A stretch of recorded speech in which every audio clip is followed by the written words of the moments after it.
Welcome, learners. We are jumping into another deep dive, this time into the microscopic world, with one of the real cornerstones of classical physics, the kinetic theory of gases. Everything we're covering today comes straight from Chapter 39 of Feynman's Lectures on Physics, Volume 1. So our goal here is basically to see how all that invisible chaos, atoms bouncing around, actually creates the things we can see and feel, like pressure and temperature. Yeah, and it's fascinating because you immediately hit a wall, conceptually speaking. I mean, you just can't track billions upon billions of atoms individually using Newton's laws. It's completely intractable. So kinetic theory forces this different approach. We have to talk about averages, about probabilities and statistics. It's a shift in thinking. And we're starting sort of simply by treating atoms like tiny classical billiard balls. We know there's quantum mechanics underneath, but this classical picture is where we build the bridge. Right, like building the big picture laws, thermodynamics, from the tiny mechanical pieces. Yeah. And we're kicking off with pressure. I mean, we feel pressure constantly, right? Air pressure, water pressure. But what is that force, fundamentally? Well, at the microscopic level, that steady push you feel is just the averaged out effect of countless incredibly fast collisions. Imagine tiny atoms constantly slamming into a surface like the wall of a container or even your eardrum. Each tiny impact transfers a little bit of momentum. Add a billions of these per second, and you get a smooth, continuous force. That force over the area is what we call pressure P. Okay, I can picture that, like rain hitting a roof, but way, way faster and smaller. Mm-hmm. And if we think about, say, a gas in a cylinder with a piston, pressure is just the force on that piston divided by its area, right? Yeah. P is FAA. Exactly. That's the macroscopic definition. And you push that piston in, you do work on the gas. You move it a small distance, let's call it $2, because the volume is decreasing. So the work done, ds dollars, would be force times that distance, 5. Yeah, Now, precisely. And since $5 yields P times A, and not all times dxa is the change in volume dV, you get d$ equals P dV dollar. That minus sign is important. If the volume goes down, dV is negative, the work done on the gas equals positive. You're adding energy. okay, that links the mechanics force, distance work, to the gas properties P and V. But now the tricky part. How do we get P from the atoms themselves? From those collisions? Right. We need to quantify the momentum transfer. Let's assume these collisions with the piston wall are perfectly elastic, like perfect bounces. So an atom moving towards the wall, say in the x direction with velocity 5 hits the wall and bounces back with velocity v. So it's momentum changes. Yeah. From a v to mid-vx, the total change is 2 millivx's. Okay, yes. 2 millivx per collision. Now, the total force on the wall is the total change in momentum per second. So we need to figure out how many atoms hit a certain area of the wall in 1 second. Okay. That must depend on how many atoms are packed in there. The density, let's call it number of atoms per unit volume. Exactly. It depends on the color. And it also depends on how fast they're moving towards the wall, so it depends on no color. But here's the thing. Not all atoms have the same colors. They're moving randomly. Some fast, some slow, some going the other way. So we need an average.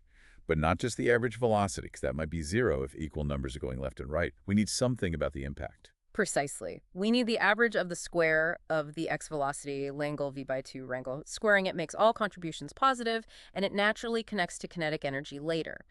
The number hitting the wall per second per area turns out to be proportional to no dollar and this average velocity component. Okay, now, how does v by guy relate to the atom's overall speed?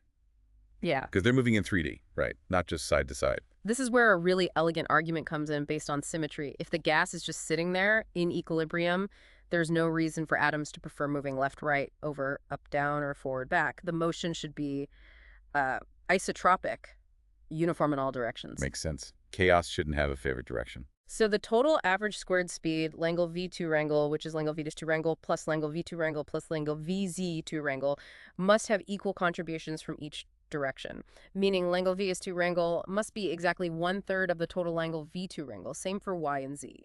Wow, okay, so the side-to-side motion relevant for hitting that wall is just 1/3 of the total random motion. Langle v is 2 wrangle, frag 1/3, v2 wrangle. That's neat. It is. And when you plug that factor of 1/3 back into the calculation for the total momentum change per second per area, Let me guess.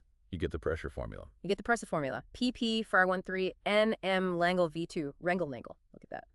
Macroscopic pressure dollars is directly linked to the microscopic details. How many atoms, how heavy they are, and Langle v2 wrangle how fast they're bouncing around on average. That's a huge connection. Bridging the scales right there. And Feynman makes a really interesting point here. This whole argument is fundamentally about momentum transfer. It doesn't just apply to atoms, it works for light too. Radiation photons hitting a surface also exerts pressure, and the formula you end up with relates pressure and volume to the energy dollar of the radiation in a similar way. PV equals U3O3 other. It shows the power of the underlying mechanical idea. Okay, cool. So we have pressure linked to motion. Now let's talk about the total energy inside the gas, the internal energy, the OW. For the simplest case, like helium or neon gas, monatomic gases, all that energy is just kinetic energy of motion, right? Just atoms flying around. That's right. For monatomic gas, nu dollars is just the total kinetic energy. If you have no atoms in total, then $1 is simply no dollar times the average kinetic energy of one atom. And the average kinetic energy of one atom is frac 1 2 nmv2 wrangle. So $1 n times frac 1 v2. Wait a second. We just found frac 1,3 and MLEB2 wrangle, and then hours is the total number of dollars divided by the volume of volume. So $1 in V. Uh-huh. So substitute $1 NV gallon to the pressure equation. Okay, PP frac 1,3, MV MBD. Let's move the V over. PVV frac 1,3, V2 wrangle way. Now compare that to the expression for $1, my P2 M Langle V2 wrangle die. Ah, I see it. They both have $1 mangle, V2 angle. One have a factor of 13, the other has 12. They're directly related. Exactly. If you rearrange it slightly, you find this incredibly important result for a monatomic ideal gas, PV equals frac 2 3. Think about that. The pressure times the volume, which relates to mechanical work, is directly proportional to the total internal kinetic energy of all those atoms. That's amazing. And this connection is actually how temperature gets its physical meaning, isn't it? It is. Historically, this is where temperature dollar comes in. We define absolute temperature dollar to be directly proportional to the average kinetic energy of the molecules. The definition is set as Frank rho angle, V2 wrangle, V2 Karakwanow. Okay, so average kinetic energy equals 3/2 times. Yeah. What's K? Callers is Boltzmann's constant. It's just a fundamental constant of nature that connects energy units to temperature units, Kelvin. Think of it as a conversion factor. So temperature, fundamentally, is a measure of the average translational kinetic energy per molecule. More energetic bouncing means higher temperature. That makes so much sense. So if you have two different gases, say helium and argon, sitting next to each other and they're the same temperature. It means their atoms must have the same average kinetic energy. Mhm.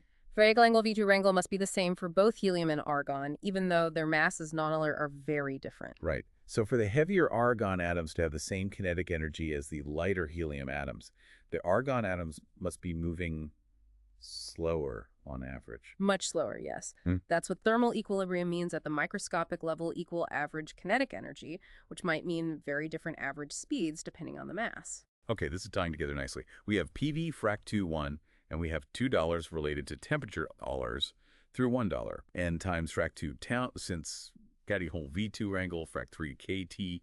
So if we substitute the expression for $1 into the PV equation. Let's do it. PV frac 2 times IT jert. The 3's cancel, the 2's cancel. You get PV NTT2, the ideal gas law. There it is. Derived entirely from first principles, just atoms bouncing off walls, assuming they act like tiny classical particles. It connects pressure, volume, number of particles, and temperature in one simple, powerful equation. And that's the version physicists often use. But in chemistry or engineering, you often see it with moles and R, right? Yes, it's the same law, just different units. Non-mole is the total number of atoms, which is usually enormous, so we often count in moles. 1 mole is Avogadro's number, Na-lies, of particles. So $1 is n-text mole. If you substitute that in, you get PV n-text moles, Na2. We just define a new constant, the universal gas constant Nollar, and that gives the familiar PV NaRT. It's the same physics. Okay, that's pretty comprehensive for simple monatomic gases like single atoms floating around.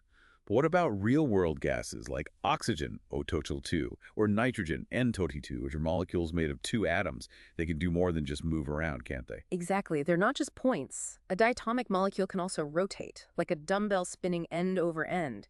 And the bond between the atoms can stretch and compress, like a spring, so it can vibrate. These are additional ways the molecule can store energy beyond just the kinetic energy of its center of mass moving from place to place. So the internal energy, dollars for oxygen, must be more complicated than just $1 times frac 222. It has to be. That frac KT part that comes from the motion of the center of mass, that's still there.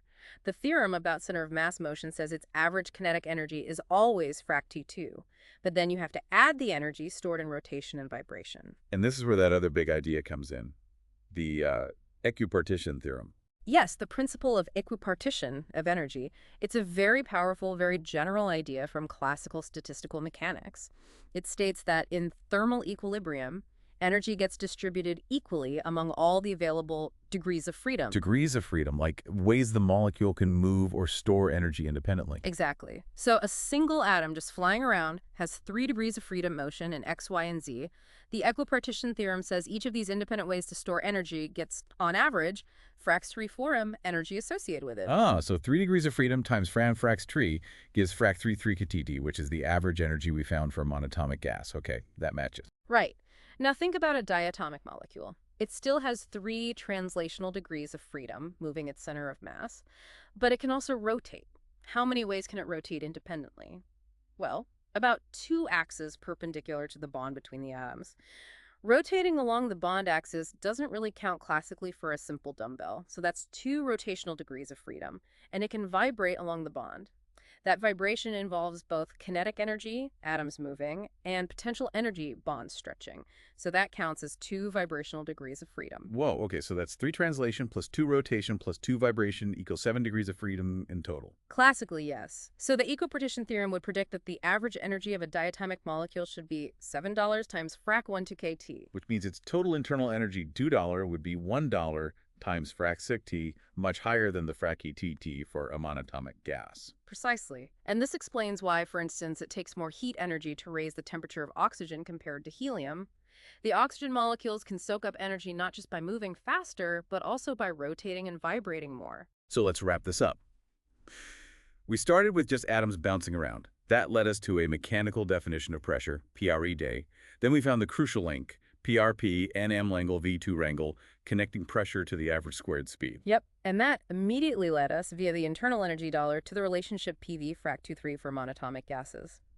We then defined temperature dollars as being directly proportional to the average kinetic energy, frac T1 in Langle, V2 Wrangle, frac T2 kT. Which put everything together into the ideal gas law, PV A in KT2, a macroscopic law built entirely from microscopic mechanics and statistics. And finally, we saw how extending this to more complex molecules involves counting degrees of freedom, with the equipartition theorem telling us each one classically gets frac 2 kT of energy. Okay, a really solid framework built from simple ideas. But, and this is the crucial but that Feynman alludes to and which points towards quantum mechanics.